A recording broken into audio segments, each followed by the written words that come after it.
कर्क राशि वालों के लिए ग्रह नक्षत्रों के दृष्टिकोण से बृहस्पति का प्रभाव आपकी राशि के दृष्टिकोण से कैसा रहेगा।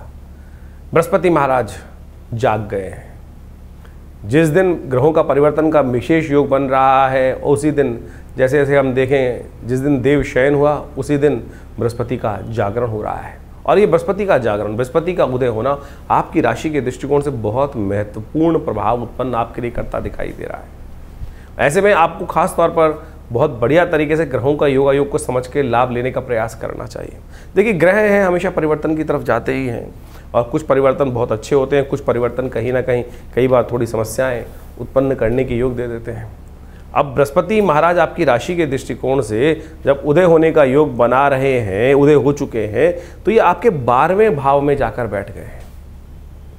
और 12वां भाव जो है एक तरह से कई बार विशेष तौर पर थोड़े व्यय का माना जाता है और वहाँ शुभ ग्रह उपस्थित हो जाए तो कहा जाता है कई बार समस्याएं उत्पन्न करने के योग दे देते हैं। और बृहस्पति महाराज का यहाँ उदय होकर बैठ जाना, उदय होकर ताकत में आ जाना, ये कहीं ना कहीं कई मामलों में थोड़ा सा आपको 50% अच्छा 50% खराब योग बना सकता है। ऐसे में आपको खास तौर पर जो कर्क राशि वाले हों, आपको बहुत सावधानी के साथ चलने की ज़रूरत है।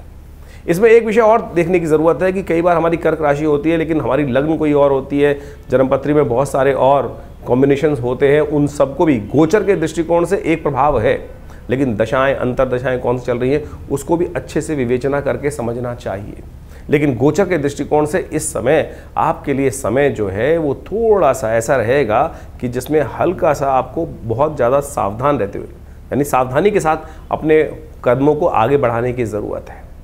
बृहस्पति इस वक्त आपकी राशि के दृष्टिकोण से कुछ समस्याएं उत्पन्न करने के योग दे रहा है। सुख तो देता दिखाई देगा, कई मामलों में सुख का रास्ता बनाता दिखाई देगा, लेकिन वो बहुत एक्सपेंसिव हो सकता है आपके लिए।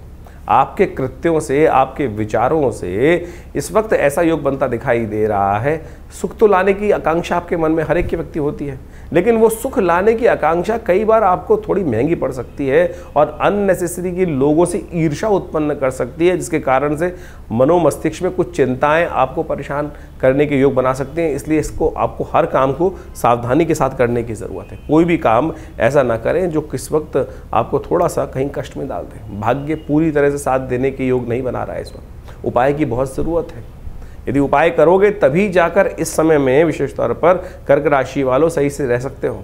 तो थोड़ा सावधान रहते हुए कार्य करने की ज़रूरत है। छोटी छोटी बातों में आपको विशेष तौर पर अपने भाग्य को आजमाने की ज़रूरत नहीं। कई बार क्या होता है, हम बहुत सारे काम करते हैं, हर बार काम को करते करते कहीं ना कहीं हम भाग्य पे आजमाने के लिए योग बना ही लेते हैं कि आज भाग्य आजमा लिया जाए। भाग्य इस वक्त आपका ट्यूबलाइट की तरह काम कर रहा है, कभी अच्छा कभी खराब।